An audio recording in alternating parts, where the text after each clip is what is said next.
বিজনীৰ ২ নং বিষ্ণুপুৰত গাঞ্জাসহ এজন আটক। চিৰাং জিলাৰ বিজনী মহকুমাৰ অন্তৰ্গত ২ নং বিষ্ণুপুৰ বজাৰত আৰক্ষী আৰু এছএছবিৰ যৌথ অভিযানত গাঞ্জাসহ এজন লোকক আটক কৰা হয়। আটকাধীন লোকজন বিজনীৰ ফুলকুমাৰী গাঁৱৰ নিবাসী ৰঞ্জিত ৰায়। জানিব পৰা মতে ১৫ নং বেটেলিয়ান এছএছবিৰ বিষ্ণুপুৰ শিবিৰ আৰু পানবাৰী আৰক্ষীৰ যৌথ অভিযানত ২ নং বিষ্ণুপুৰ বজাৰত অভিযান চলোৱা হয়। অভিযানৰ সময়ত ৰঞ্জিত ৰায়ৰ দোকানৰ লগতে তেওঁৰ বাসগৃহতো তালাচী চলায় আৰক্ষীয়ে। এই অভিযানত প্ৰায় ৩৭২ গ্ৰাম সন্দেহযুক্ত গাঞ্জা জব্দ কৰিবলৈ সক্ষম হয় আৰক্ষীয়ে।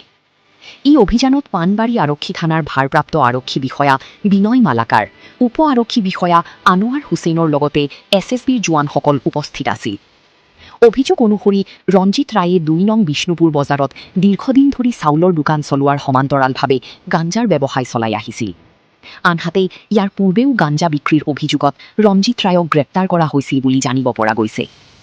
ঘটনাস্থলীত বিজনী আৰক্ষী থানাৰ ভাৰপ্ৰাপ্ত আৰক্ষী বিষয়া ৰিতুলমণি দাসো উপস্থিত হয়। পিছত জব্দকৃত গাঞ্জাসহ আটকাধীন ৰঞ্জিত ৰায়ক পানবাৰী আৰক্ষী থানালৈ লৈ যোৱা হয়।